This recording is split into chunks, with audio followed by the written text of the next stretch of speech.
Up next, a divorced woman ran into the man that she had an affair with and lost her marriage over. And now she wants to play a hate and tell his new girlfriend. Warn her.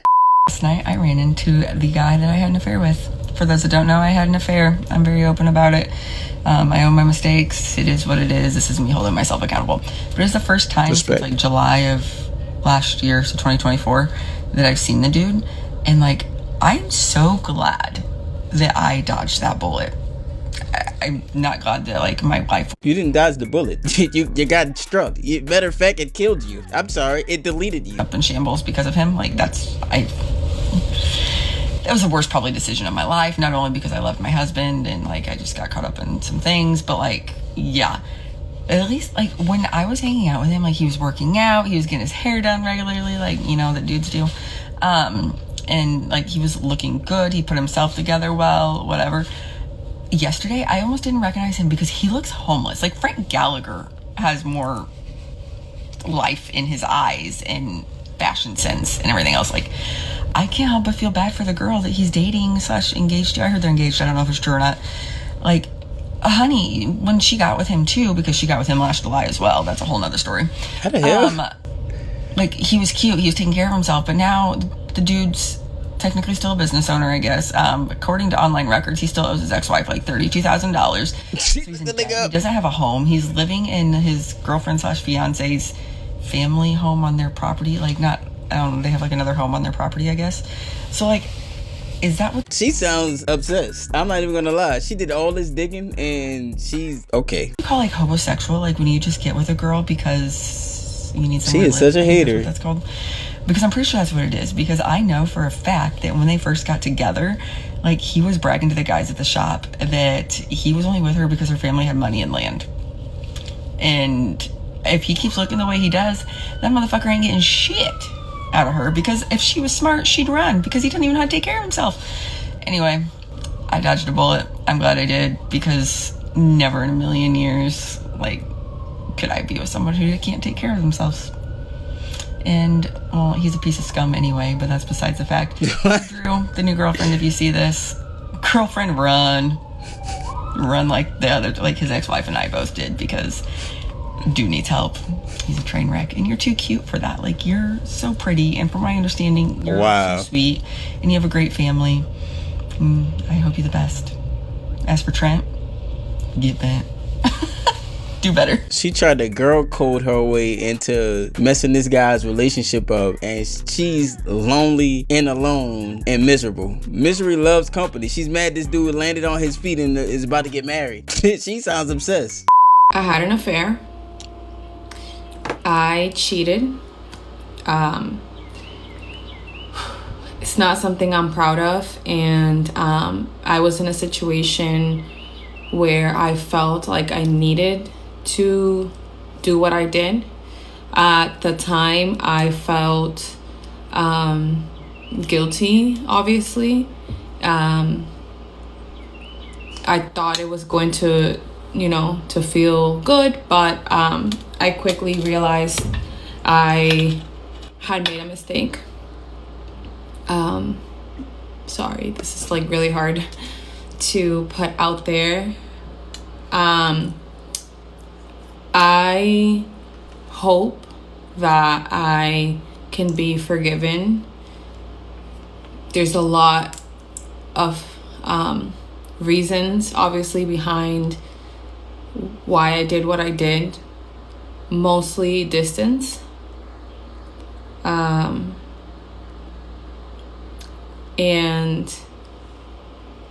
I'm just praying that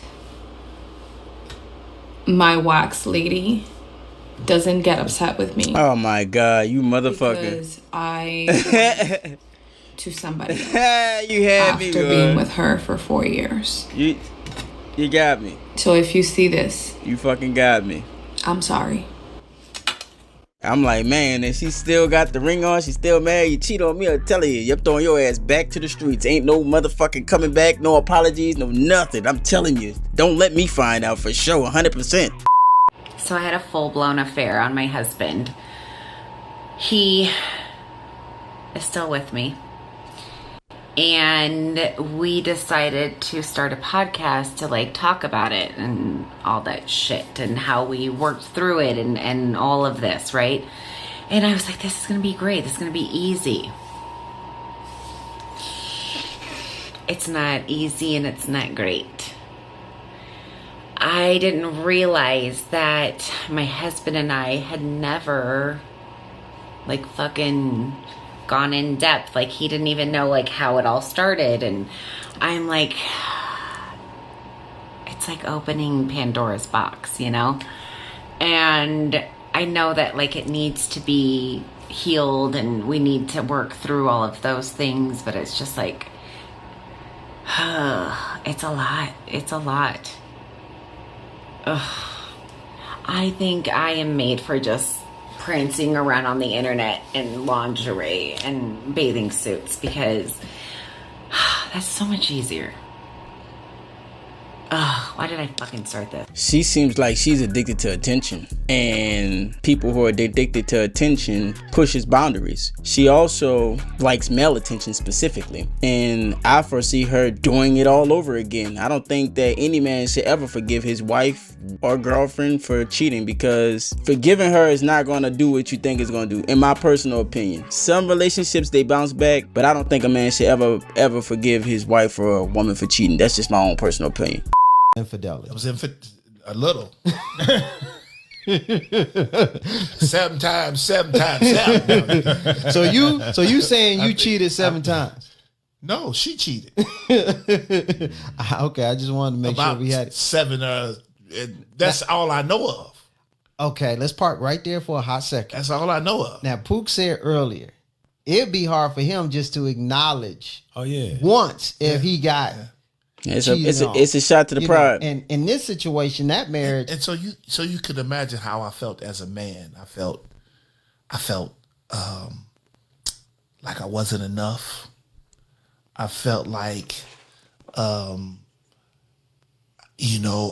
I was abandoned and any emotion, rejection, any emotion that you can think of. Trust was at an all-time low. My trust was at bottom zero. I wasn't nowhere to go but up from there. You know what I mean? So if I got with another woman, my trust level is going to be just a little bit higher than it was with her because there was nowhere else to go lower with trust. So I was at a negative. Here's what everybody's going to ask. So I might as well ask it for him. Why did you stay? I mean, Great after question. the first one, after the second, third, fourth, fifth, sixth. Let's go back to the beginning of what I said. Because the church taught me about relationships. The church told me to stay. What? Okay. The church taught you that you shouldn't get a divorce. You shouldn't, but let a man be beating your behind. Divorce his ass in a second. Abuse, they gonna tell you to run. Yeah, but not the that emotional. emotional abuse, which can be worse. Oh yeah. All day. They tell you to stay. Yeah. Oh, it's gonna be better. It's gonna be all right. Pray about it. Trusting God. Trust change God. Your hand. Yeah. So that was portion of the reason. I mean, I loved her too. Yeah.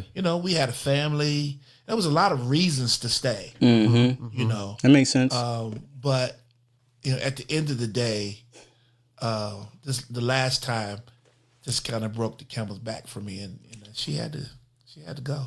That's like I said, it's in my humble opinion that, the first time is the only time. I let it be known. You step one pinky toe out into them streets, the door is gonna slam behind you and bolt lock. Ain't no coming back. And to be honest with you, man, I don't trust these women anyway. You know what I'm saying? So I don't even know why, you even have any trust, because, in reality, most women are just on some bullshit. They gonna lie, you know what I'm saying? And they are shit testing you to see how much of your trust that they can leverage. That's just what it is. That's just female nature, I believe that one day she woke up and she sensed that loss of connection.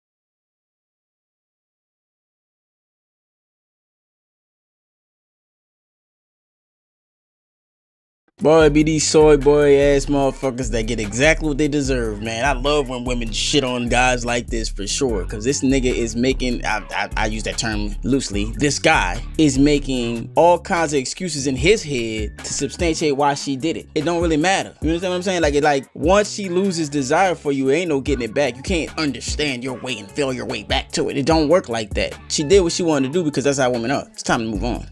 My husband is currently packing his bags and also packing our kids' stuff because he is going to leave to another state, all because I cheated on him with a mutual friend. Ah, there it goes. That beautiful female nature I love so much. Tell us more. My husband and I have been together for a while. No, I don't think there was any issues in the relationship or marriage whatsoever. I actually thought our life was pretty perfect, but then I decided to talk to one of our mutual friends, and one thing led to another. I think I was just really tired of the fact that my husband was constantly working to make sure that we had a roof over our heads and to make sure that everything was paid, and so I just felt very lonely, so I decided that I was just going to message his friend, you know, just like we are friends, nothing else, that was it, and then all of a sudden it just led to something else. I mean, at least I had the balls to actually tell my husband what was going on because I could have kept it from him, you know, I could have just moved on without telling him shit. Yeah. After I told him, I was very surprised about his reaction because he was not freaking out or panicking. He just said, okay, and then he said he was going to pack his shit and go, but he was also going to take the kids. He was very demure, if I can say that word. I just thought he was going to accept the fact that I was cheating on him and then we could just move on and, you know, continue with our perfect lives. But no, he instead chose that he wants to actually leave with our kids, and now I'm panicking. She might actually suffer from narcissism, you know, just because of her whole perspective, like her whole reaction to this. This sounds like classic narcissism, but she's gonna have to learn the hard way who the prize is, because it definitely ain't you, sweetheart, especially if he's working hard to pay all the bills and keep a roof over your head. He responded appropriately. I give him an A. So what about wives that have affairs? Why do they do it? You may be thinking, well, it's because I'm not hot enough, I'm not fantastic and perfect in bed, I don't make enough money. No. You may have a bunch of reasons that you think, but I can tell you in 22 years of taking care of couples and helping people heal from affairs, I've never heard a wife say to me that the reason she cheated was because her husband didn't make enough money, wasn't great in bed, and wasn't hot enough. The real reason that people cheat, and the real reason that men or women stray, is because they're in pain. Usually, 3 things are going on at the same time. They're not doing well, the relationship is not doing well, and then there's some kind of trauma or trigger that's a factor. When those 3 things happen at the same time, I call it the affair Bermuda Triangle, we're at high risk for an affair. These hoes cheat because they're bored, okay? And typically the reason why they cheat is because you're not making enough. Typically. That's what breaks down marriages mostly, is finances. So if you're not making enough, then, you know, yeah. And I'm gonna tell you though, it ain't even really if you're not making enough, because you got Tom Brady, the creme de la creme, and he got cheated on and divorced. So it's an emotional thing, and it ain't no pain or nothing like that. They're so introspective about how they feel. They cheat because they're bored, and cheating is exciting, and that's what, you know, they only got one life to live, and they read these erotic books and do all this crazy shit. That's why they do it. It has nothing to do with pain. Trust me, it's selfishness. How do I process my wife's affair and rebuild trust in our marriage? You don't. What happened, man? Tell me about it. Easy. So, you fucking don't. I guess a little bit of a concise backstory will help. So after we were married about 10 years, my wife told me that she was bisexual. Okay. And we both come from an extremely conservative religious background. Mm-hmm. And that was a bit of a twist. How the hell she knew that? What led her to that the declaration of a new identity? Yeah. Did she have an experience or two? Was she, or did was she practicing it? Like find women attractive? Like where did that come from? And she's always been attracted to women and men since puberty. And because of, you know, stigmas and taboos, she was just afraid to ever say it to anyone. I'm a full believer that people do exactly what you allow. And the fact that a lot of men aren't standing on principle, and the moment the red flag presents itself, act accordingly, they open themselves up to the monstrous destruction that they feel emotionally from a wrecked relationship or marriage. Gotta stand 10 toes down, fellas. Got to. This affair on the wife's part is basically the tip of an iceberg. And the iceberg is this giant, unspoken elephant in the room that is, oh boy, this woman has problems. And she's always had problems. And when I talk to the guy, he tells me story after story of, holy crap, my wife has problems. He's seen it from day one. But again, these guys are very anxious. They don't have a lot of experience with women. So they just trudge right on through and they, look past all of these red flags. And this is just a culmination of all these red flags. And it finally blew up in his face to the point where he can't ignore it anymore. Yeah. So do you want to continue on with that woman? Really? Leads to my second point. What a lot of these men do is that they will say, yes, I want to hang on. I want to hang on. I want to hang on. They're kind of in this weird hazy fog of all this anxiety, and some of them enter into a very real depression because of this. Their entire worldview is flipped upside down, and they have a very difficult time coping with it. Again, understandable. Pain teaches men, because you can't just trudge past some bullshit even though, it's not showing you any physical pain. You need to be conscious of all these different things. I want to take a quick moment so that we do a little bit of clarity from a biblical sense. Hey, guy in the chair, are you there? I'm here. Just let me know what you need. Real quick, what does the King James Version of the Bible state or say the definition of adultery is? In the King James Version of the Bible, adultery is basically defined as having a sexual relationship with someone who is not your spouse. Does it say spouse or does it say wife? Good catch. In the King James Version, it specifically says wife. The wording is about not having relations with another man's wife. So it's framed in those terms. Okay, thanks. Everybody shut the fuck up. Hey, shut the fuck up. Let me tell you something right now. If you made it this far, check out the video we just did where Black Americans versus Jamaicans after Category 5 storm hits Jamaica.